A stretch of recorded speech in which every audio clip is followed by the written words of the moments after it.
confort.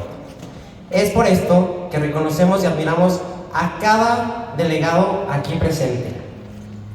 Primero, quisiera presentar a las personalidades que tenemos la dicha de tener en esta clausura. Nos acompaña el maestro José Raúl Sánchez Ledesma, director de Prepatec Campus Chihuahua.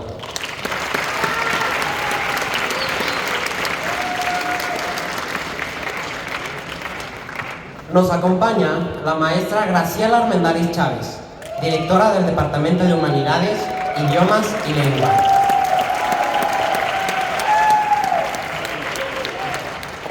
Nos acompaña también la maestra Ana Rocío Escobar Rivero, directora de Bicultural de la Prepatec.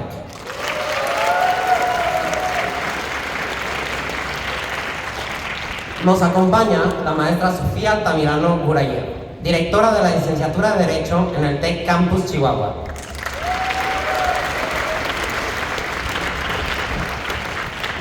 Nos acompaña también el doctor Luis Ernesto Orozco Torres, profesor e investigador de la Universidad Autónoma de Ciudad Juárez.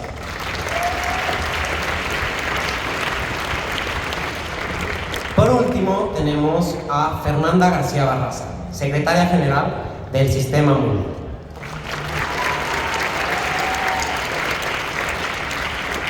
A continuación, invitamos al Presidium a incorporarse a la audiencia.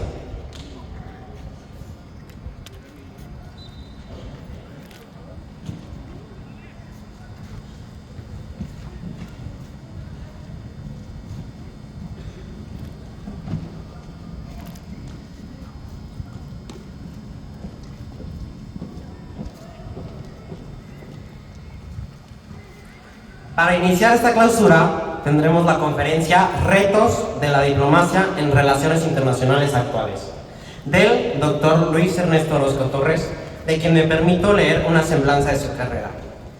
El licenciado en Derecho por la Universidad Autónoma de Ciudad Juárez, maestro y doctor de Derecho por la Universidad de Sevilla, obtuvo mención cum laude y el premio extraordinario de doctorado, profesor e investigador de la Universidad Autónoma de Ciudad Juárez, miembro de la European Society of International Law y de la Asociación Española de Profesores de Derecho Internacional y Relaciones Internacionales, miembro del Sistema Estatal de Investigadores de Chihuahua desde 2010 y del Sistema Nacional de Investigadores Nivel 1.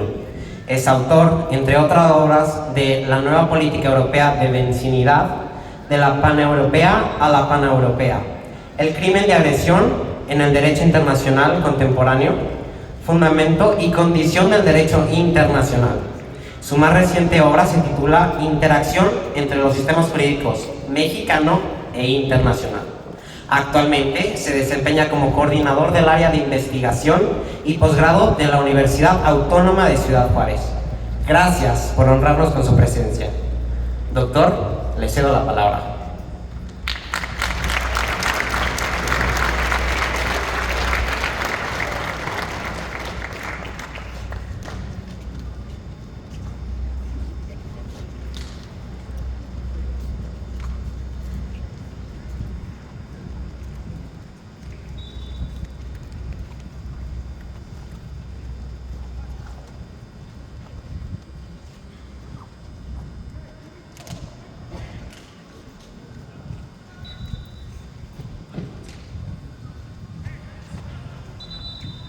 Muchas gracias por sus palabras de bienvenida y muchas gracias a las autoridades que me invitaron a dar esta charla y a estar con ustedes. Bueno, es la primera vez que yo participo en este tipo de programas. Los veo cansados, ¿sí? Pero quiere decir, eso significa que han trabajado mucho y que han aprendido mucho, así que me da gusto verlos y verlos cansados. Bien, miren, me pidieron que hablara sobre la diplomacia y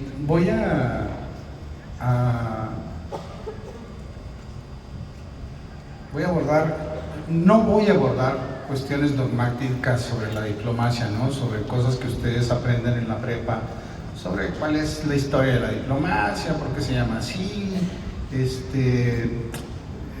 cuáles son las etapas de la diplomacia, la historia, todo esto, porque eso pues ya ustedes se lo saben, ¿no? Si están participando en este programa, estoy seguro que lo saben perfectamente.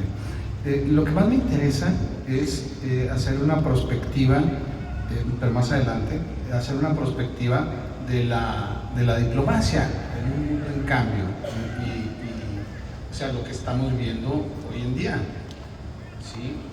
Retos que tiene precisamente la diplomacia como un fenómeno político, en el siglo XXI, que prácticamente estamos dentro del primer cuarto del siglo todavía, ¿no? Lo estamos empezando y todavía estamos viendo a ver cómo se va a poner la cuestión, ¿no?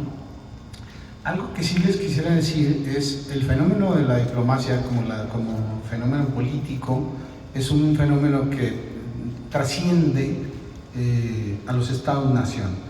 De hecho, empieza a funcionar mucho antes que los estados-nación nacieran. Yo sé que les han hablado de la soberanía y de otros temas, y sobre todo del Estado. Antes de que los estados se conformaran como tal como los conocemos el día de hoy, con todas las características, soberanía, territorio, población, gobierno, capacidad de relacionarse con otros estados, todo esto, antes de eso, lo que sea que existiera, ¿sí? Ahí hay un debate, ¿no? Ahorita lo vemos levemente, de si siempre ha existido el Estado, sí o no. Y bueno, la verdad es que la diplomacia existe mucho antes de lo que conocemos como el Estado-nación hoy en día. Para algunos doctrinarios, les decía, para algunos pensadores o filósofos de la política, el Estado ha existido siempre, ¿no? Desde que hay una sociedad, es decir, asemejan o tienen como igual a un grupo social políticamente organizado, asentado más o menos en un territorio, como, pues ese es un Estado, ¿no? Entonces el Estado, pues a mí me ha tocado, por ejemplo, leer doctrinarios que dicen que el Estado lo podemos encontrar, por ejemplo, en una parvada de pájaros, ¿no? O que lo podemos encontrar en las tribus antiguas, ¿no? Muy antiguas de la prehistoria. Y esa es así como una visión muy naturalista de lo que es el Estado, ¿no? Muy cuadrada. Yo no convengo con esa definición o con esa conceptualización del Estado.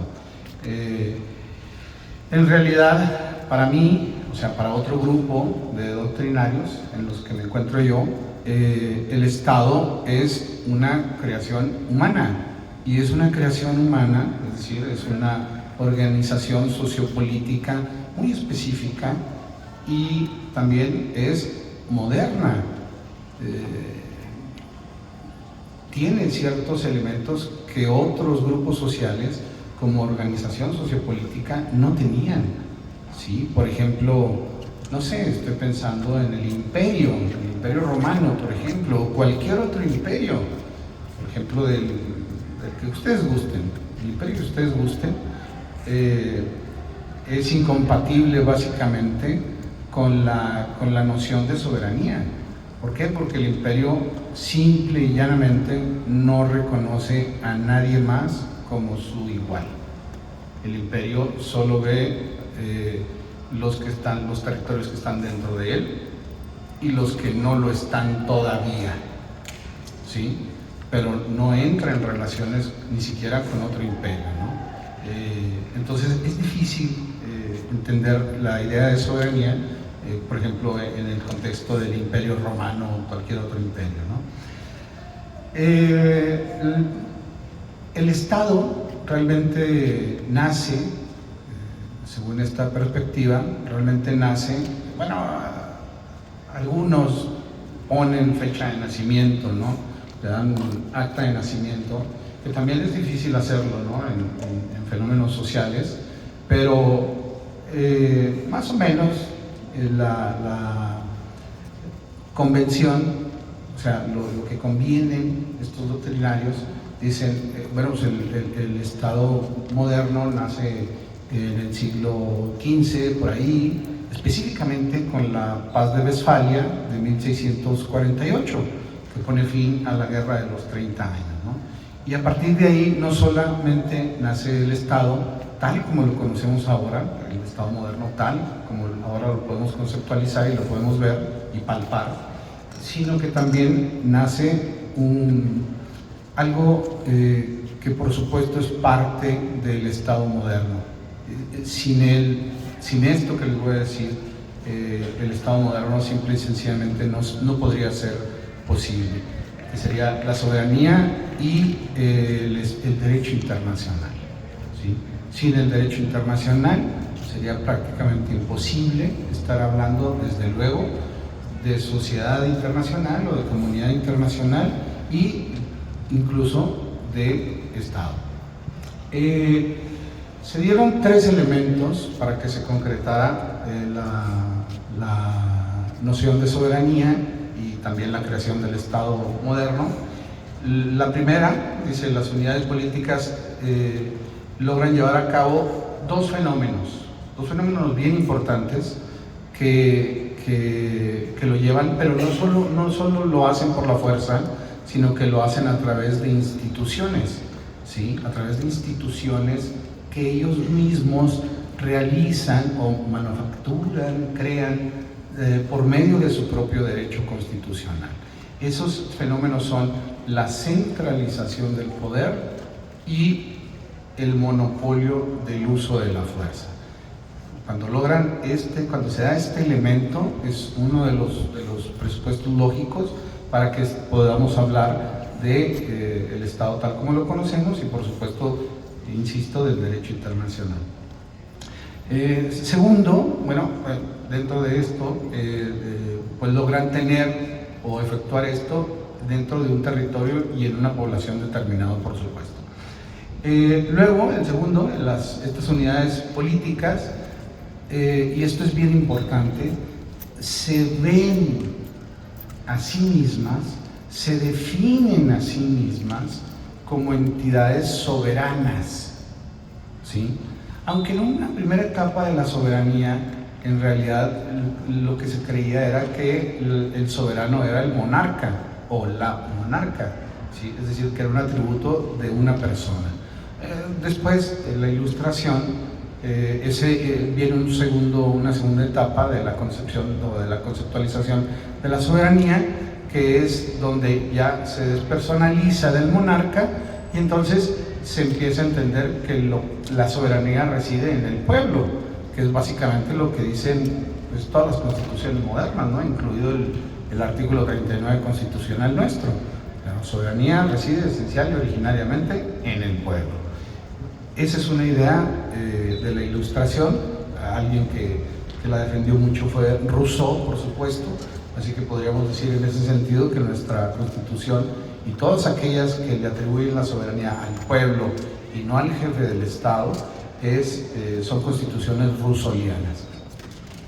Pero no solo eso, y aquí viene la gran diferencia con lo que les decía ahorita de los imperios. No solo eso, sino que un Estado en particular se ve a sí mismo como un ente soberano, aunque, insisto, aunque se lo atribuya a su monarca en una primera etapa evolutiva de la soberanía, pero no solo eso, sino que además reconoce a los otros estados o a las otras unidades políticas como soberanas, ¿sí?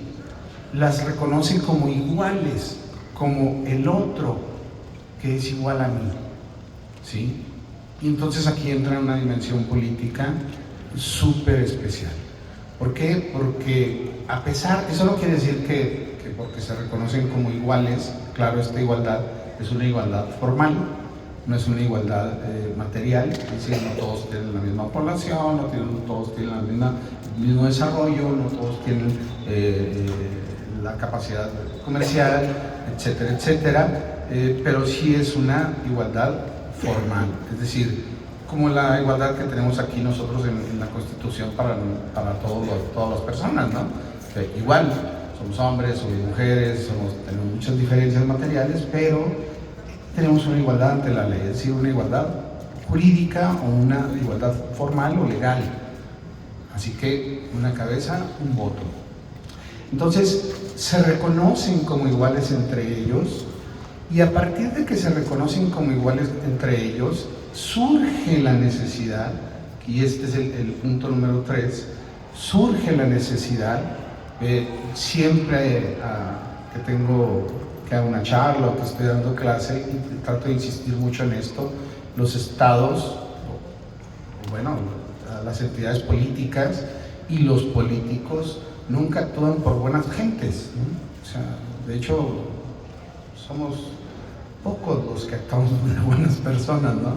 Por lo general los seres humanos actuamos más por necesidad. En política suele ser así, por necesidad.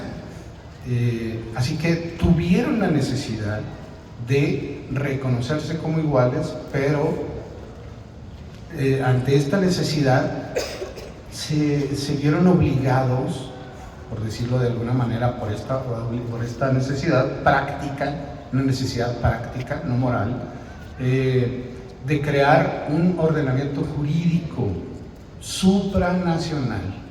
Es decir, esta soberanía que yo digo que tengo y esa soberanía que yo digo que tú tienes y que te reconozco como igual, pues entonces hay que ponerlo en un ordenamiento jurídico, en un ordenamiento legal. Y ese ordenamiento legal no puede ser ni tu constitución, ni la mía, ni la del otro, sino que tiene que ser un ordenamiento que esté por encima de nuestros ordenamientos. Entonces es aquí cuando nace el derecho internacional y el principio de soberanía, el principio de igualdad soberana, es cuando quedan establecidos precisamente en el derecho internacional. ¿Por qué la necesidad? Bueno, la necesidad viene por dos cuestiones muy particulares. Necesitaban regular la coexistencia, o sea, la coexistencia entre entidades iguales y la cooperación pacífica entre ellos. Necesitaban hacerlo. Y la mejor manera que encontraron fue creando este ordenamiento supranacional. Por supuesto, les dije ya, estos son los presupuestos no teóricos, sino históricos, verificables, que suponen la creación del derecho internacional. Otra cosa que les quiero platicar es las relaciones internacionales. Obviamente, ya les dije, la diplomacia es parte de la fundamental de las relaciones internacionales, incluso antes de la existencia del Estado-nación moderno. Y las relaciones internacionales, pues, han existido toda la vida, si ustedes quieren, ¿no?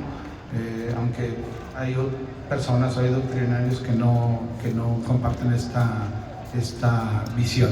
Pero vamos a suponer que así es. Pero una cosa es las relaciones internacionales que se dan entre entidades públicas o entre entidades o unidades políticas, cualesquiera que sea el desarrollo que tengan, y otra cosa es el estudio que las personas o que los académicos hacen de ese fenómeno de las relaciones internacionales. Y las relaciones internacionales como un fenómeno, como una disciplina académica, no nace sino hasta principios del siglo XX, ¿sí?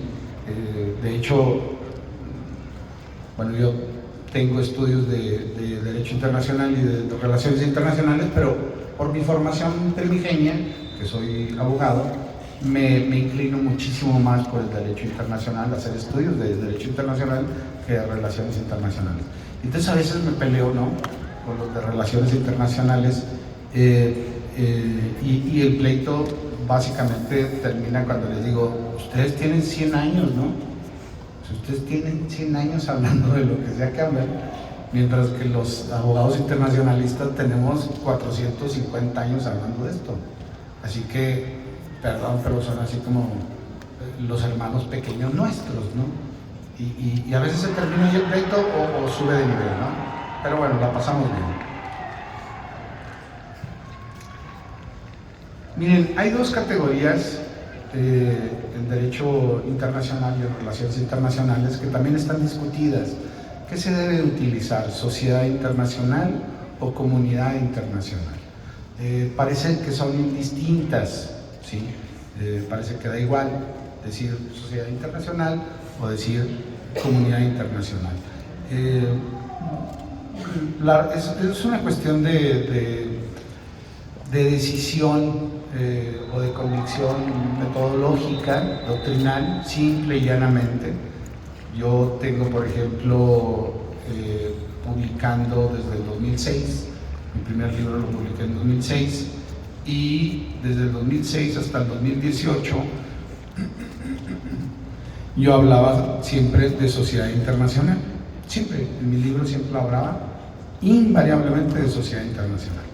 ¿Por qué? Porque yo había decidido que el ámbito internacional, relacional entre los estados, le acomodaba más precisamente el nombre de sociedad internacional y no el de comunidad. Sin embargo, en el 2018 me da por releer autores y entonces, pues no sé, estaba aburrido y saqué un libro de Hans Kelsen que se llama La teoría pura del derecho, que hay dos ediciones, una es de 1925 y la otra en español es de 1970, de la UNAM, editado por la UNAM. Y releyendo a Kelsen me di cuenta, es decir, me convenció que en realidad sí debe de hablarse de comunidad internacional, en detrimento del término sociedad internacional. Así que a partir del 2018, todo lo que he publicado, dejé de hablar de sociedad internacional y ahora hablo de comunidad internacional. Les voy a decir algunas cosas sobre esto, ¿no? Bueno, la diferencia entre uno y otro está determinado por el nivel de sociabilidad presentada en el sistema internacional. O sea, otra manera de decirlo es el sistema internacional es como más así, más neutro. El sistema internacional, hay una sociedad internacional o una comunidad internacional. Y el nivel de sociabilidad tiene que ver, básicamente ahorita lo vamos a ver, tiene que ver con estas cosas que Oriol Casanovas y Ángel Rodrigo nos dicen estos 5 razones, pero muy en especial tiene que ver con la identificación de intereses comunes. Es decir, si un grupo social logra identificar intereses comunes y logra ponerse a trabajar en pro de esos intereses comunes, entonces, y crea instituciones y estructuras jurídicas, legales, institucionales, para alcanzar esos objetivos comunes, que no solo son objetivos comunes, también pueden ser problemáticas comunes, entonces estamos hablando de comunidad, ¿sí? Y no de sociedad.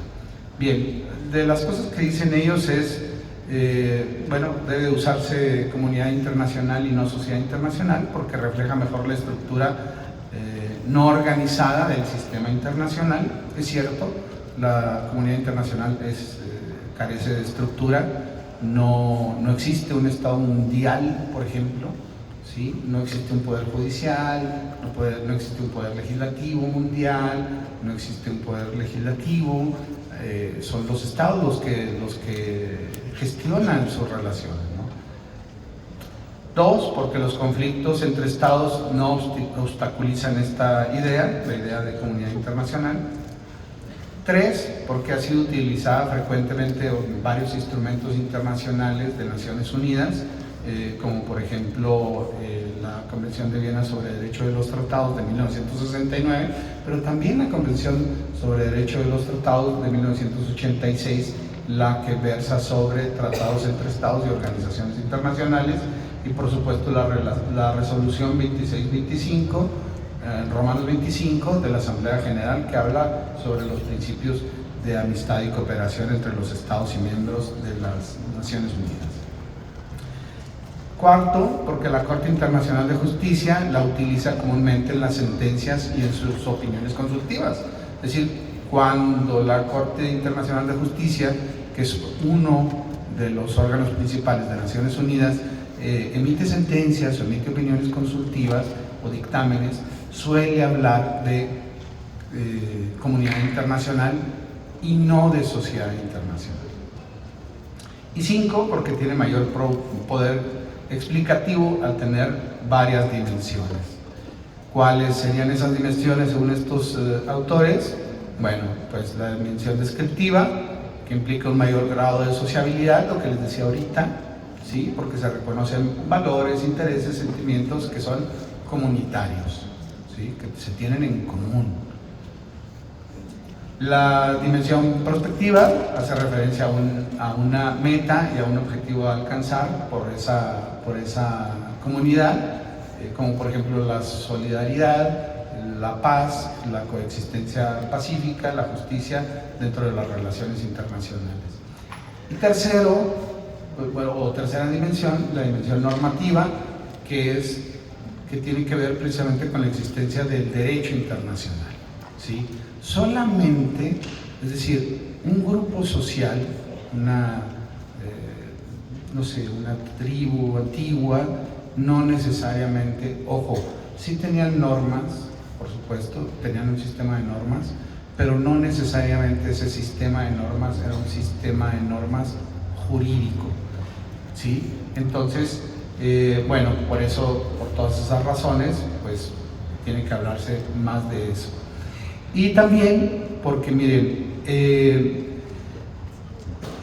hay una cuestión, y esto tiene que ver precisamente con la relación interna, por decirlo de esa manera, de la comunidad internacional. Hay un conflicto, una tensión dialéctica perenne entre dos cuestiones en las relaciones internacionales. Esas cuestiones son, bueno, aquí había metido algo que ya me dijeron que me quedan 5 minutos, no les voy a hablar, pero bueno, rápido. Las relaciones internacionales, existen básicamente 3 modelos de ver las relaciones internacionales. El modelo hobbesiano, que básicamente la premisa es rebus sic stantibus, que significa que los acuerdos se cumplen mientras las condiciones sigan como están.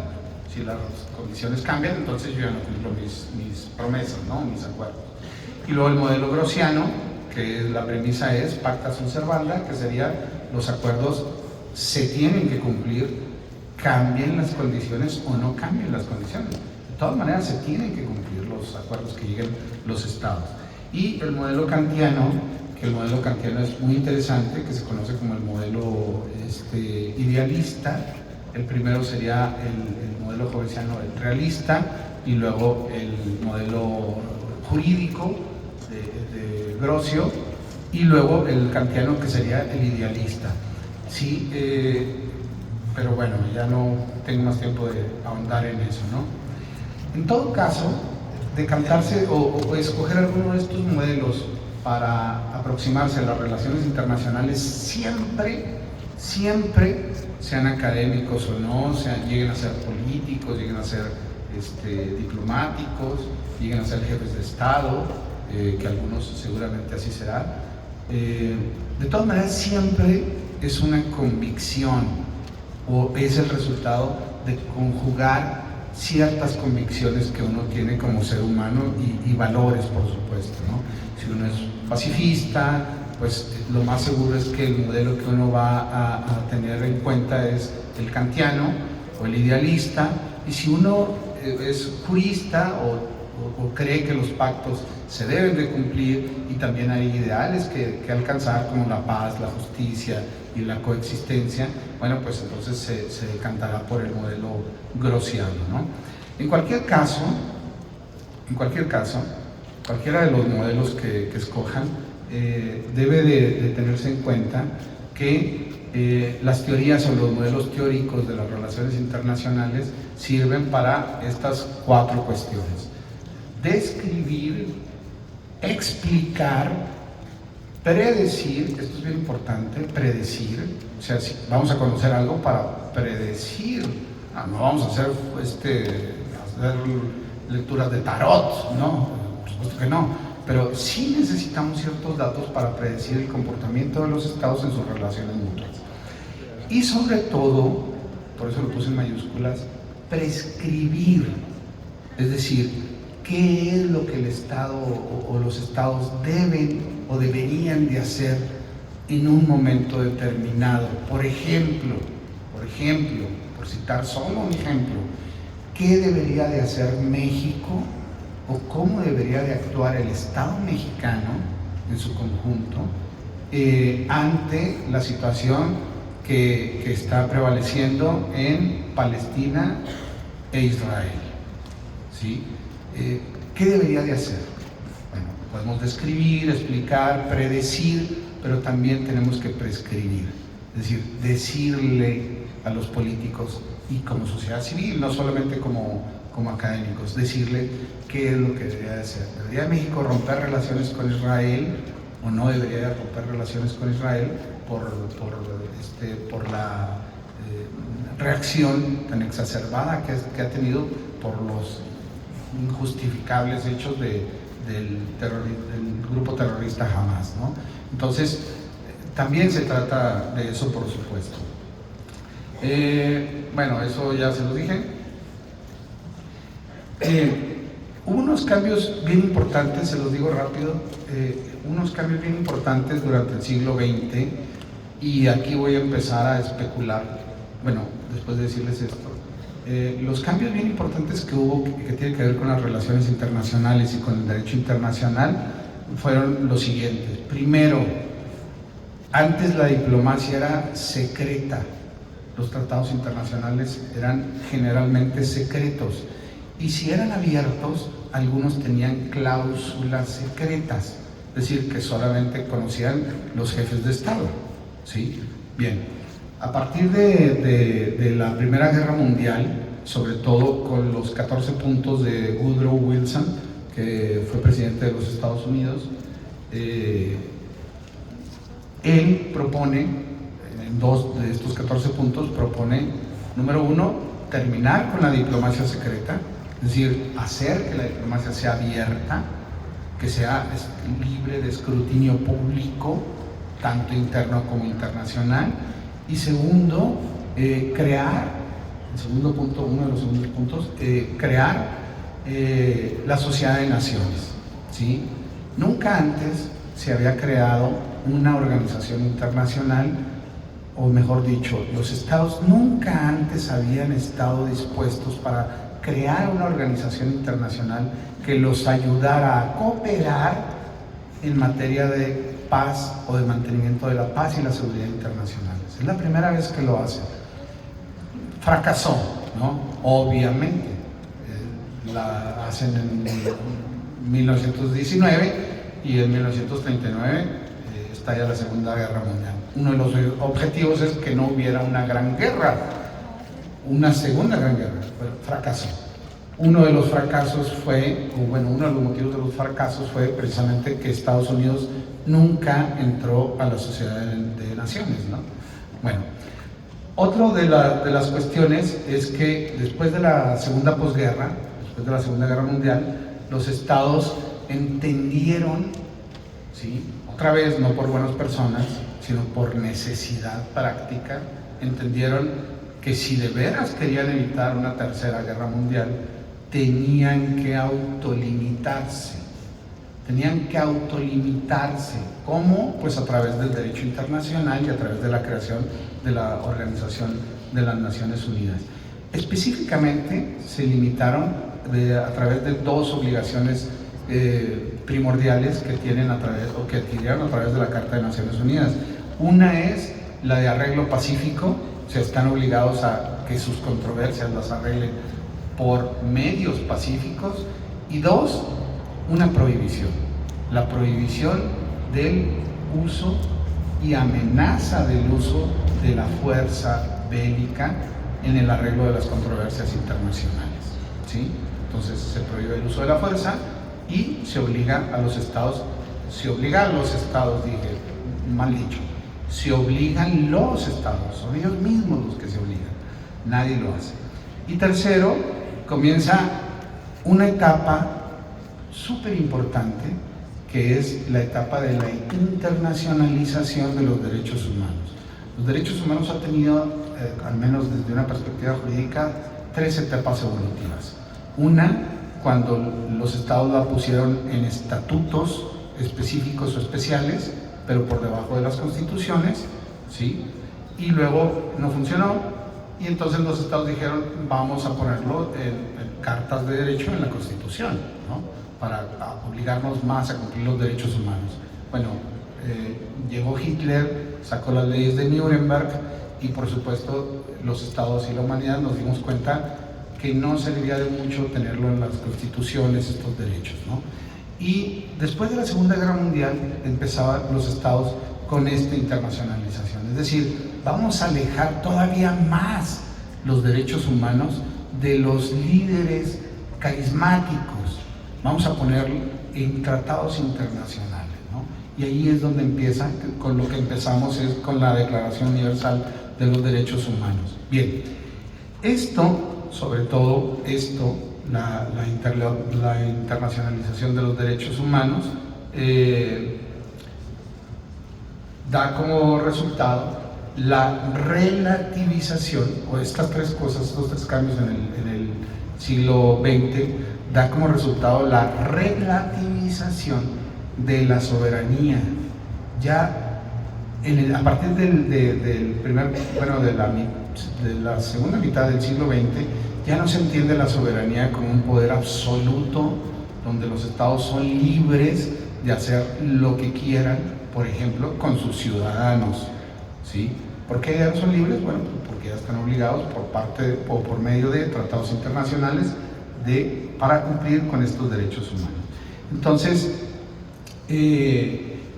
se da una tensión dialéctica entre soberanía, se relativiza la soberanía, y se da una tensión dialéctica entre la soberanía y el derecho internacional de los derechos humanos. Durante todo el siglo XX prevaleció, ¿me queda un minuto? Sí, gracias. Prevaleció esta tendencia o esta tensión dialéctica, ¿no? ¿Cómo se los pongo así en un ejemplo de a pie? Miren, ante cualquier problema que surge en una sociedad, incluso en las sociedades o ciudades,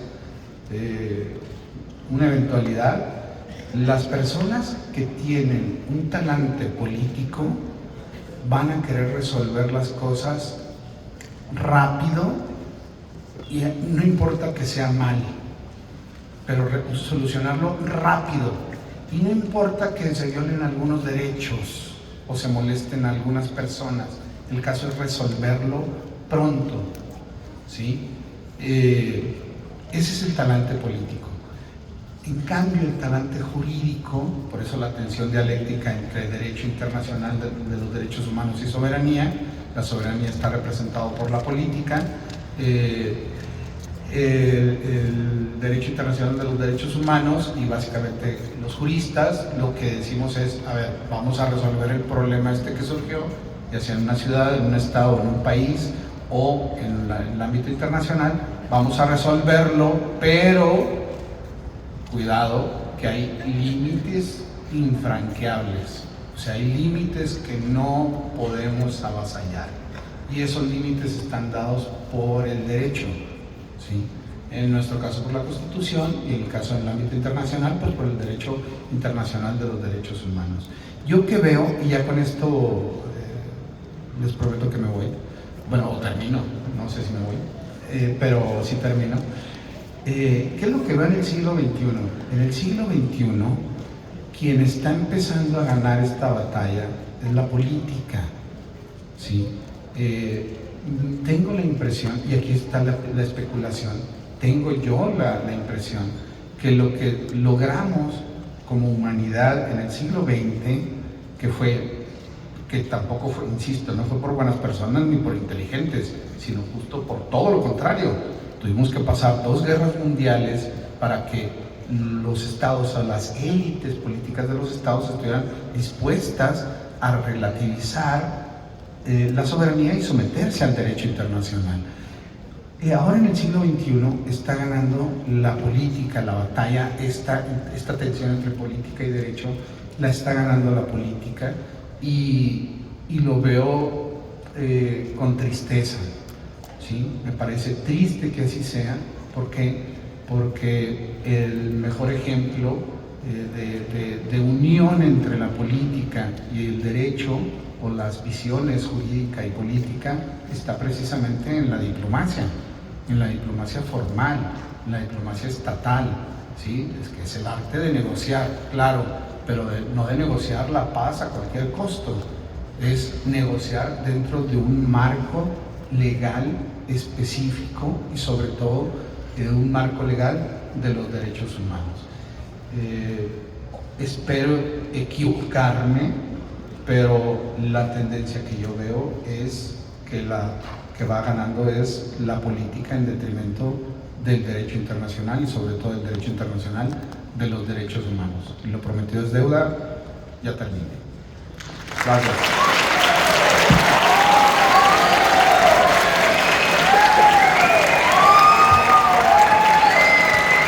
Reitero nuestro agradecimiento al doctor Torres por compartirnos su conocimiento, que sin duda será muchísima utilidad para el alumnado. Me permito entregarle un reconocimiento al que le doy lectura a continuación. Sistema MUN otorga el reconocimiento al profesor investigador de la Universidad Autónoma de Ciudad Juárez, doctor Luis Ernesto Orozco, por su satisfactoria participación en la clausura de TECHUM 23, segunda edición.